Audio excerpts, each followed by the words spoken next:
It seems like forever ago since I was in LA and sat down on Stephanie's bed in front of the mini celebrity plants that she has and talked about the dance industry.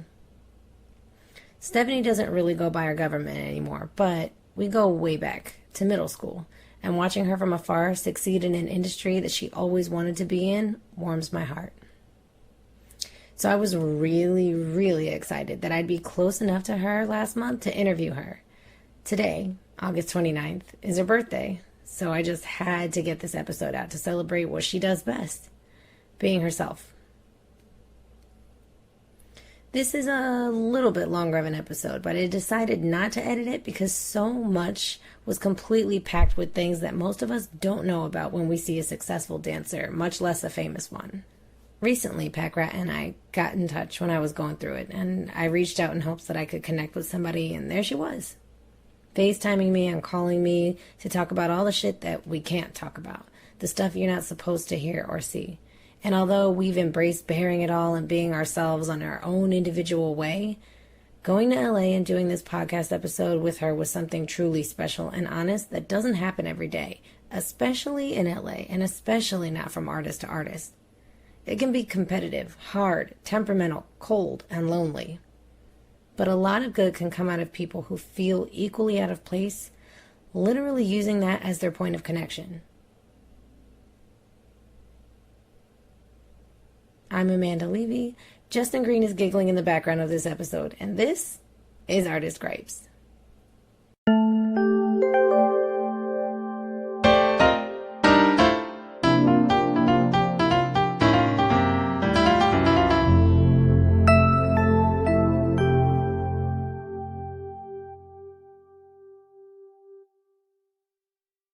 I like to rock. I'll go to the city and be like, Packrat, I love the fact that you just know how to be you. Really? Yeah. You don't know how to be you? Like, yeah. Why are you commending me on being myself? Like, you don't know how to be yourself? Isn't that like, crazy? Yeah, like, I got a lot of compliments on that. Like, when people first started knowing me, they're like, you're just so authentically yourself. I was like, that's all I know how to be. Mm-hmm. Like, I don't know how to be anyone else. Like, and they're like, I know how to be 7 other people, not myself. Because they have to morph into, like, whatever, especially for auditions, a lot of people, they do morph. Like, Mighty Morphin Power Rangers, like, or Transformers, like, you know, because they try to be whatever the audition wants you to be. And I feel like I used to do that when I first got here because that's what people told me I needed to do. And then I was like, that's not me. If they like me, they like me. If they don't, they don't. I'm not switching up my hair. I'm not switching up this look. I'm not doing this. This is what I'm giving you, period. Like it or don't. Like, and I think that's hard, too, because people look at maximum coinage versus blah, blah, blah. Well, I mean, but you also choose the auditions that you go to. Like, you choose where you're putting yourself as well. Depending to on where your you're agency. Depending on your agency. Yeah. Some people, they have to go to all the auditions. If they miss like 3, they get kicked out of their agency. Yeah. So that's part of the reason why I paid my agency, because I told them, I was like, look, I'm not going on every single audition. Yeah. I was like, if it doesn't suit me or if it doesn't go with what I want, like, I don't go on twerking auditions. It's just something I don't do. Yeah. I don't scold the girls that do them, but it's not for me. Like, I don't want my grandmother to turn on the TV and it's my ass everywhere. It's like a chorus line, I really need this job. Yeah, like, a chorus line, yeah, it's really like that. Like, so I think that's interesting, the things that people do to try to get work. Everybody wants to be booked and blessed. Yeah. Working girls. Book doesn't always mean blessed. Yeah, I guess book doesn't always mean blessed. So I want to get your take on why exactly you think that dancers do so much for free. I think it's just, there's so many motherfuckers here. Like, there's just so many people that want to dance, and this is like one of the meccas of dance, you know? So, especially for commercial industry dance. So, you have so many people from around the globe. Like, the amount of people I meet from Russia, Denmark, wherever, like, all over the world that come specifically here to try to book work. So, I think a lot of people do stuff for free because they just want to work. Like, like, as an artist, you want to create, you know? So, when you don't get a chance to create, you kind of start feeling like, yes. You kind of start feeling like, why am I not working? You know? So I think a lot of people just take on jobs because they want to work or have an experience or even gain experience. Others do it because they like the freedom. Like, what was I going to say? How do I say this? They do it because, like, you kind of have no choice. Like, you want to build your name. You know, and here there's so many dancers that come in and out of here that if you don't stay present or relevant, you'll disappear. Like, if I don't work for 3 months, people act like I disappeared off the planet. Like, or if I'm not posting on my Instagram at least once a day, once a week, like, people act like you're not working. Like, I've had people go like, oh, like, so what have you done lately? What classes? I'm like, what do you mean, what have I done? Well, I only saw you, like, posting stuff on your page about this. That don't mean I'm not working. Like, just because I don't want to post every 5 seconds or, like, I think that there's, like, that social media definitely has a lot to do with people feeling obligated to force themselves to do free jobs or work because they want to make sure they're still producing content to be relevant. Yeah. Oh, is it on? Oh, I was like, is it on? No, it's been on. Oh, yeah. It's been on forever. It's been on for 15 minutes. It's been on for 15 minutes. This whole time I was like, oh, I'm saying so much good stuff. Yeah, I hope she's got it. Okay. Go ahead. I think, okay, so people are trying to stay relevant and people are trying to do social media and stuff to notify everybody that they're still working and things like that. So it's not just good enough to just be getting work, and it's not good enough just to work for free. You need everybody to know that you're getting work. Maybe you don't reveal that it's for free. A lot of people don't reveal that they're doing stuff for free. Of course. Unless they're talking to their friends because they want to make it seem like they're popping. Like, I think that's part of the zhuzh of LA. Like, everyone wants to seem like they're lit. They're always doing stuff. Like, they're, book me because I work. Like, or I work hard. You see, I did this, this, and this. And they're also trying to build their resume because they want it to look good for when they go on an audition for somebody. Like, I've worked with this choreographer. Yeah. So a lot of times if it's a choreographer that maybe their name is really big and they actually do their piece, they'll do it just because of their name, just to go on their resume. Who cares if they could have got paid for it? They're like, I'm just gonna do it because I know it'll look good on my resume. I think it's interesting that you say that, like, well, we really have no choice, because for me, I keep thinking, like, this is a really hard structure to, like, survive and thrive in a long term sense without, like, having a breakdown or two. Oh, I've had a lot of those. Yes. I just, because if you say something like, okay, well, you constantly have to be working. A lot of that work is free. You're not going to reveal that it's free. You have to stay positive. You have to let everybody know that you're working. You don't tell them that it's for free. And then that is essentially your brand, and the only reason you're doing that is to perpetuate, hopefully, the potential of more paying gigs. Yes.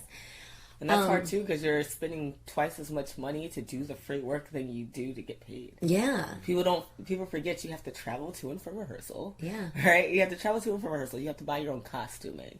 You have to make it to the show, whatever, Yeah. A lot of these shows in LA, they'll have the regular tech rehearsal, they'll have a full tech rehearsal, and then the show. So it's You have to buy your own costumes? Yes.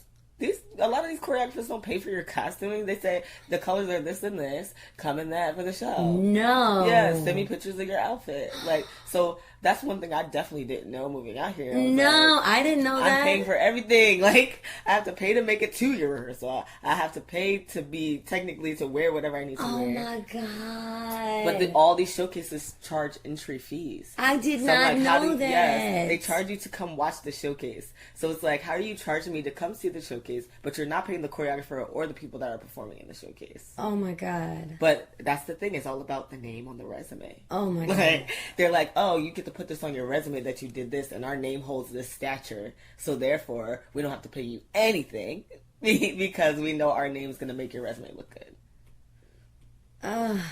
Los Angeles. So the funny thing is, that is such a delicate thing. I think it's a weird idea because I get what you're saying, and it's real. Like, that's the construct that we live in. That thing is real, right? I pay you nothing. You get to use my name. That is reputable. You can potentially get jobs off of that. That's real. But it's interesting because that's a garbage practice. It's a garbage practice, period. Right. And I think what's funny is that is a very, very delicate little, like, pedestal you're on, because really all it takes is a general consensus that reputable name is trash to like make that topple over. It's very weird because all I keep thinking is, how come we haven't stormed the Bastille yet? Because it should be that the reputations of companies and schools and agencies and organizations that do this kind of work and are doing it for off the backs of people for free. That thing should be torn. That construct should be. That name should be torn down. It's easy to say, but then that's when the idea of blacklisting comes in. Yeah. A lot of times when dancers do speak up, or people of power, or think that they have power speak up, they get blacklisted from jobs. They're like, oh, this person's unruly, they're not good to work with, da da da. Like, so it becomes an ongoing issue. Like, and then a lot of these celebrities and people have 10 times more money, and they know they can shut you up. Like, they can sue you, they can find a breach in your contract or whatever it is, so that you can't say anything. You know.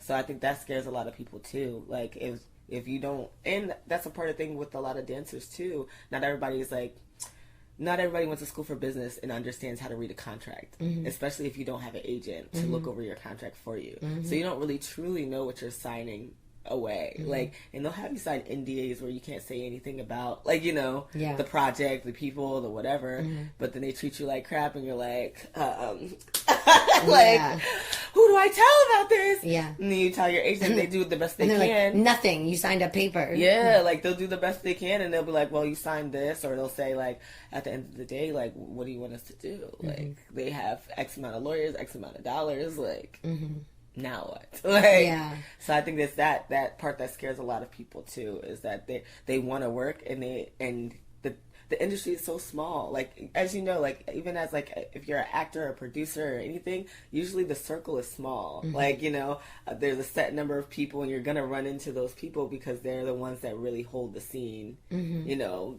hold whatever area of artistry you're in. Are you talking about artists, like dancers, as far as the scene, or are you talking about a small group of producers? Either or. So I'm talking about, like, when you're working in the industry, there's pods of people that really run the industry. So there's a set. These people are really hot in this thing. So if you go to an audition, you're going to run into one of these producers. Like, because they're probably going to be the one that's actually holding the audition or, you know, the casting. Same thing out here. There's set choreographers that people know of a lot. So they're going to be at majority of the auditions, like, auditioning you. So if you do something bad to that choreographer or that producer, guess what? They go tell their friend, another choreographer, speaking in dancer world, like, you have a popular choreographer, say you do something to them, or you say something bad about them, or you talk to them about how you don't like this. They go tell another choreographer. So then you go to that audition, that choreographer's like, oh, I'm definitely not casting them because I heard from this person. Yeah. You know? And it becomes an ongoing cycle. Yeah. You know? So a lot of people don't want to have to deal with that, or so they just stay quiet. I mean, I think it's clear that there's, like, structures and systems. It's real. I'm not saying that it's not real. And I'm not saying, like, oh my God, why haven't they just tipped it over? Because it's obviously a systematic thing. I actually am interested in the fact that you said stuff about agents, about representation, because what I was thinking was, you know, when you don't have an agent and you don't know how to read a contract, you can be sorely taken advantage of. I was plenty of times. Yeah. It's true, because you need that representation. You need to know how to read things. You need to know what you're entitled to and things like that. But I feel like even that, to me, I'm just, I'm baffled by that as well, because all I keep thinking is people still get taken advantage of even with representation, even with an agent. That's happened to me too. Yeah, your idea, because you're like, oh, you could get blacklisted. And I'm like, well, why? An individual can get blacklisted. Maybe a small group that walks off can get blacklisted. I feel like when I said storming the Bastille, it's like figurative as everybody working together to tear whatever that is down. And for me, I think the way that has to happen is not necessarily just the dancers. It never happens just with one sect of the pyramid. It happens with several sects of the pyramid. You know, several classes don't think it's right. Several different groups don't think this is right. When people unite or people to get together and come to a general consensus, even if it doesn't necessarily affect them, with the idea that this is wrong and this needs to change, that's when those things happen. It's not necessarily the people that are directly affected, like an agent. But I think that what you said is very true, but the problem with that is there's always going to be someone that wants the coin. Mm-hmm. There's always going to be somebody that wants the opportunity. Yeah. And that's where the issues arise. Yeah, they think it's wrong, but my rent still has to get paid. Mm-hmm. So I'll take that $100 because it's better than no dollars. Yes. Mm-hmm. But I was talking about specifically non-paid. How on earth can somebody get away with not paying and then blacklisting people if enough people just don't get fucking paid? And for me, the only way that that's really, really possible is it has to happen on an individual basis with dancers.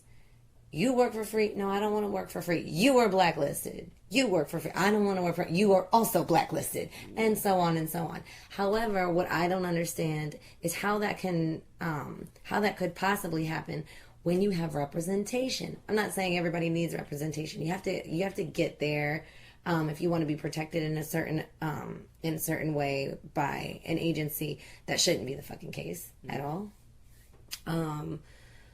But I can't understand, do agents book you free gigs?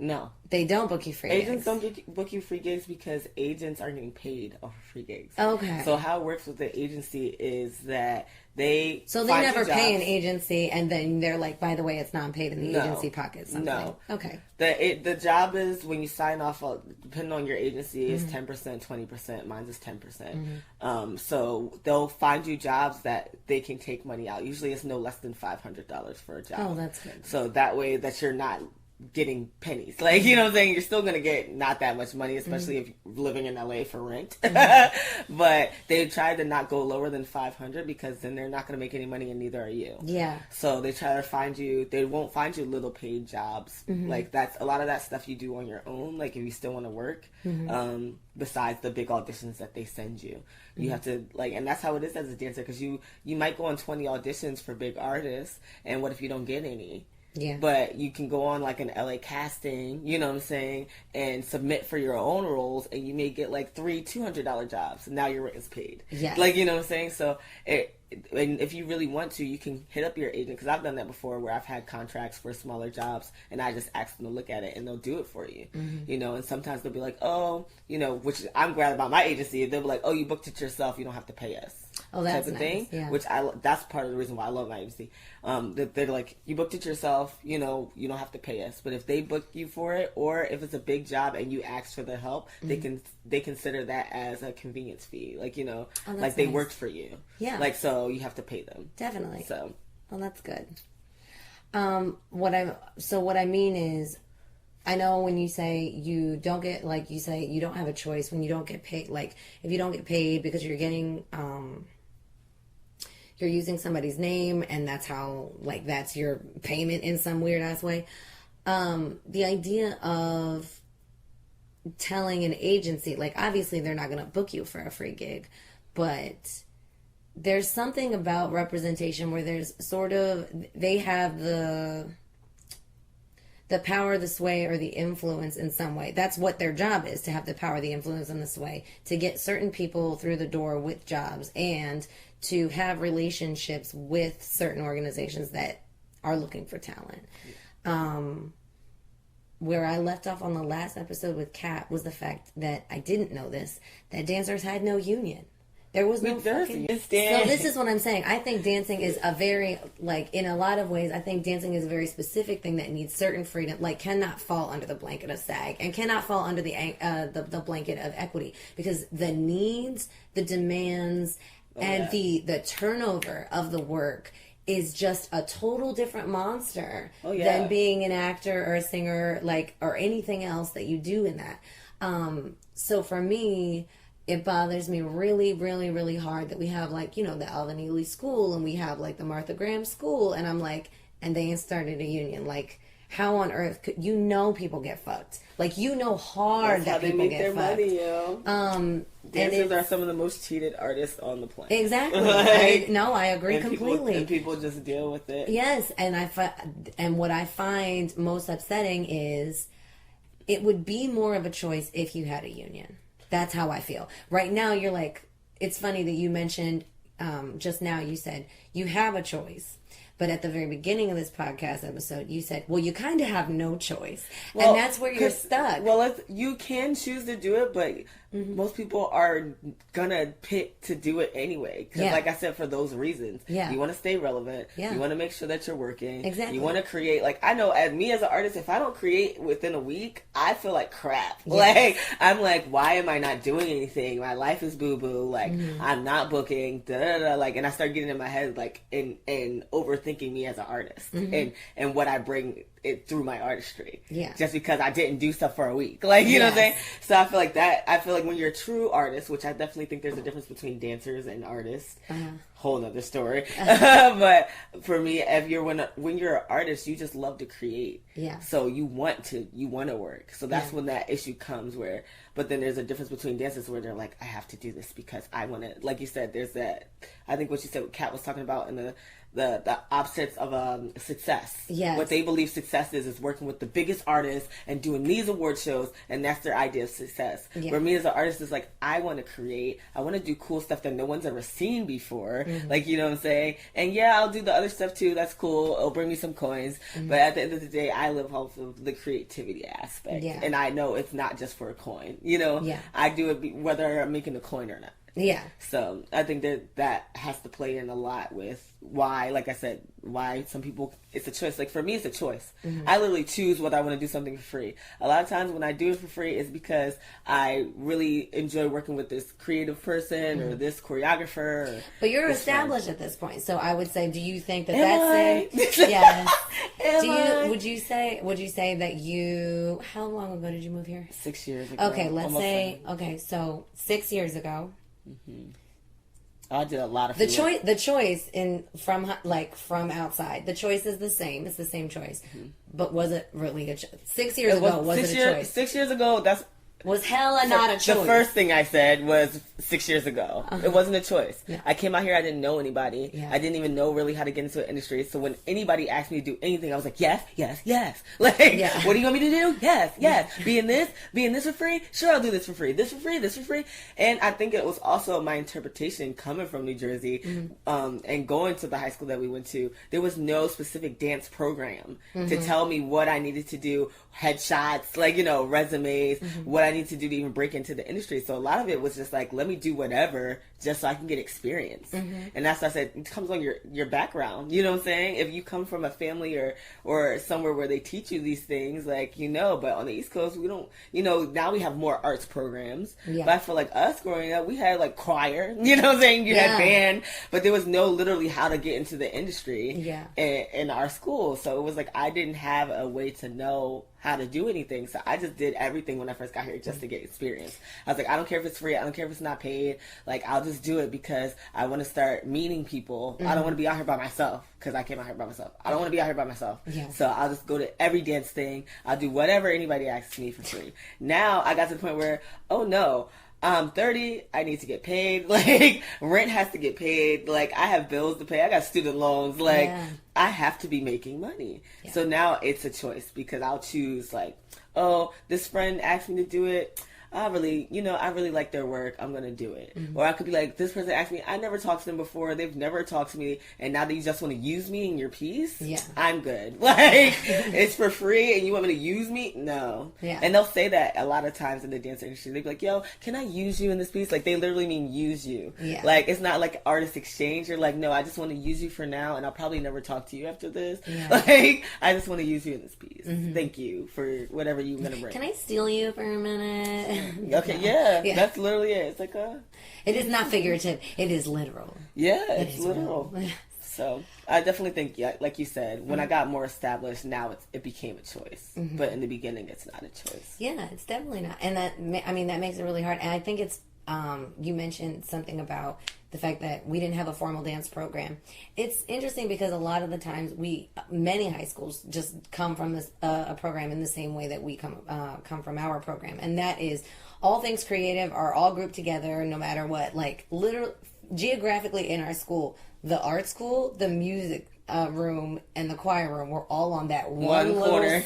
On that one sliver, like away from all of the other classes and everything else that you could possibly learn. And they're just like grouping them all together. Even in junior high, they separated us. Remember, like if you were in the arts, you were on the downstairs level. If you were in academics, you were on the upstairs. Yes, they literally segregated us like by artistic talent. Yeah, and the music room and the choir room was in the back behind the lunch. Yes. Next to in school suspension. Mm-hmm. Next to in school suspension. Like you're this close to like not being in this school right now.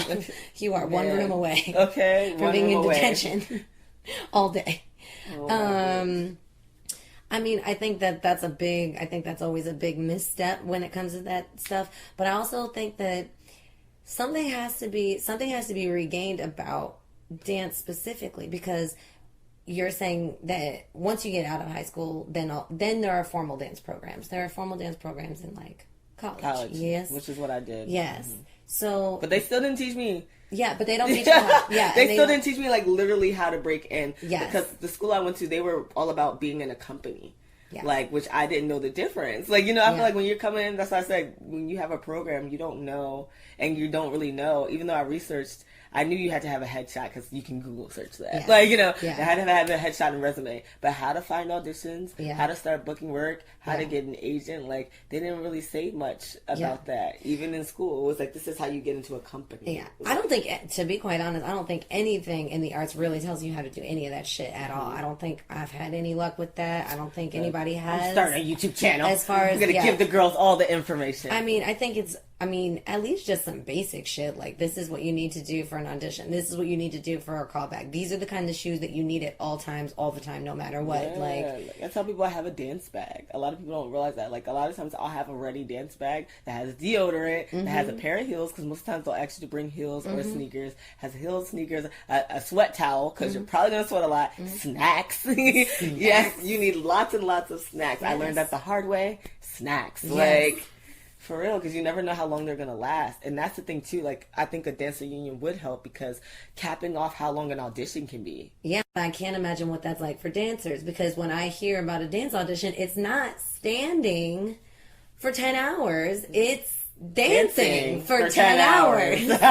So this is why I'm saying it needs a specific fucking union, because people will always have long ass auditions, but what the fuck it means to have a long ass audition for a dancer is a total different ballgame. Yeah. This is not like in an A-line dress having to retouch your hair a bunch of times because it fell flat, and reapplying your lipstick so you look good for the audition. No, you're sweating bullets, and a lot of times you have to come with makeup on. You look like your headshot. So that's the thing too. If you change your hair, as you know, you have to change your headshot. Yep. And dancers, they actually change your hair a lot for performances. Like, they might want you for braids in this performance, then they need you with your hair out in this one. Like, so it's a lot of maintenance that you're already spending a lot of money in. Yeah. And then, like you said, we don't stand in line a long time, because a lot of times they'll separate us by agency, or they'll do like a open casting so anybody could come.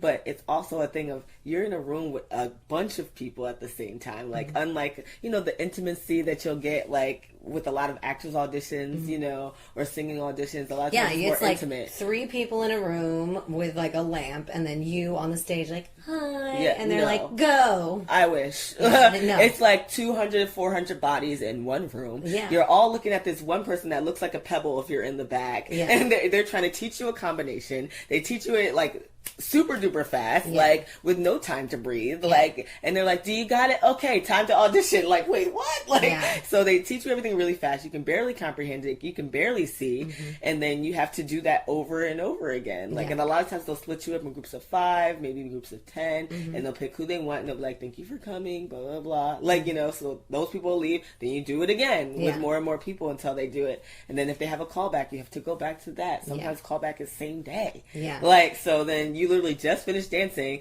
you have your agent call you on the phone and say, oh, they want you back right now for the callback. Right now? Like, I'm already on my way home. Like, so then you have to travel back, do it all over again till whatever time they're done. So it's like continuous dancing. There's no intimacy. Like, and it becomes a lot of judgment on yourself. Like, it's one thing when you have just 3 people and they're like, oh, we'll give you a call or we'll be in touch. Yeah. No, everyone's there watching you. Like, I remember going to this one audition one time and this girl flamed so bad. Like, and I felt so bad for her because she was my friend. She's still my friend. And she's a really good dancer. But for some reason, she just forgot the combo. And they literally made everyone stay and watch everyone in the circle. So they made us do a big semicircle. They made 5 people go in the center of the circle with the people that were picking in front of them. They made us audition, and she forgot the combo, like the entire combo. When she walked out, half of the dancers didn't even speak to her, even her friends. Oh. I literally walked up to her and was like, I feel so... She's like, girl, she started crying. I was like, no. I was like, girl, you know what your talent is. So what if this audition wasn't for you? I was like, there'll be tons more. I was like, and all the people that acted like you had the plague and didn't want to talk to you, I was like, they're not your friends. Yeah. I was like, because a real friend wouldn't treat you like that. What do you think that comes from? Because I feel like people become frenemies at these auditions. Yeah. Especially, like, a lot of times for me, the people of color, they don't cast that many of us. So you're fighting against all your friends for this one job. They might cast 2 girls that are as chocolate as me. You know what I'm saying? So then you have to literally fight there might be 50 girls that are chocolate. Yeah. And you gotta, all of them just for 2 spots. Yeah. You know? So it becomes a thing where some people, they get a thing where they just don't want to... They're cool with you in class. They're cool, but at the audition, it's like, just know that we're fighting for the same thing. Yeah. Or you have people, like, there's a thing with camps. Like, if you work with Rihanna, you're in Rihanna's camp. If you work with Madonna, you're in Madonna's camp. So it's everybody that went on tour with Madonna or everyone that went on tour with Rihanna. And they'll stand together sometimes at auditions. Yeah. Like, so it's like little cliquey pods of people. Yeah. And then, like, if you're a new person, I think it could be really intimidating. I know I was when I first got here. I was like, yo, it seems like everyone that knows each other stands each other. And then even the people I thought was cool with me. It's like the school lunchroom. Yeah, even the people I thought was cool with me don't even talk to me when I'm at the audition. Like, but then you find, like, the real ones. That's what I say. And usually the real ones are the people from the East Coast. I'm sorry. Like, I'm sorry. It's no shade to the West Coast people. I love y'all. Yeah. But we're usually the ones that just are there to support each other. Like, we know that so what? Like, we know that mutual thing where what's meant for us will not pass us. Yeah. So at the end of the day, it doesn't matter how many people audition. If I'm meant to have the job, I'm going to have it. So why treat anyone different or be weird towards anybody? Like, there's always going to be another audition. Like, so what if I really wanted this one? If it's not for me, I'm not going to get it. So, on to the next one, you know? So I think that tough skin that we're born with just makes us better people, like, overall. So do you think having more, like, camaraderie in, like, between dancers would actually help that whole thing? Because I think it's... People don't even talk in class. When I teach class, I force people to talk in my class. Oh, really? Literally. I'll be like, find a partner. And everybody looks at me like I just spoke Spanish. Like, they literally look at me like I'm speaking some foreign language. They'll just be looking around. I'm like, yes, find a partner. Like, they're like, who? I'm like, it doesn't matter if you know them or not. Make a friend. I was like, this is how you make people in class, like friends with people. Yeah. I was like, I wish people would have did this in my class. People just pay to take the class. Yeah. And then, like, usually they stand by level a lot of times, like, or... level of wanting to be seen. If they know the choreographer, they'll stand more towards the front. If they're like they've taken the class a couple times, they'll stand in the middle. If they're new, they'll usually stand in the back. Yeah. And I feel like it's not a set thing, but it's like a general consensus among dancers. A lot of them will just like do that just because. But there is a fight to be seen in LA. So a lot of people, I know for me, it's spatial awareness. Like, people would push me out the way because they wanted to be in the front so that they can be seen. I'm like, bitch, I'm blind. Like, I need to be in the front because I can't see. Like, I'm like, bruh, like, I came early to class. I made sure I came early so I could stand in the front. And they would literally, don't care, come 2 minutes after class started and stand directly in front of me. Yeah. Like, no camaraderie at all. Not even say hi to me, nothing. Like, it took me a long time just to make friends out here because people don't talk to each other in classes. They go, they take the class, they try to get their footage. Like I said, the footage thing about producing content so that they can come out and look like, oh, I'm the baddest. I'm out in LA working or doing stuff.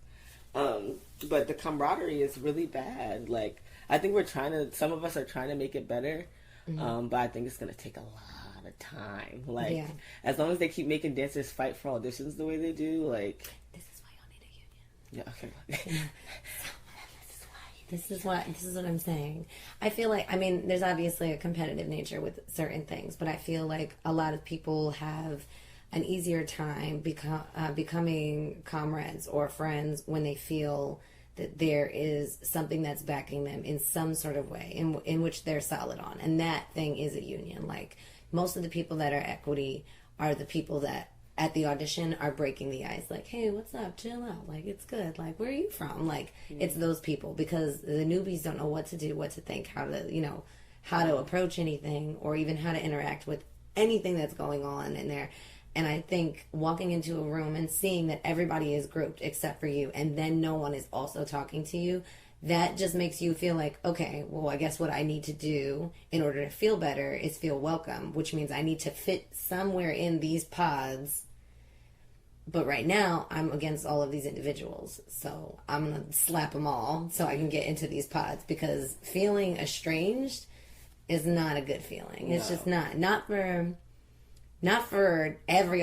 multiple auditions a day, all day, every day. Like, it wears on you. Yeah, it's very stressful. For me, what made it easier was, like, I started looking at it as free class. I was like, technically, it's a free class. Like, I'm coming here, I'm learning a combo for free. I didn't have to pay to take this class. Like, so if I get it or not, like, at least I learned something.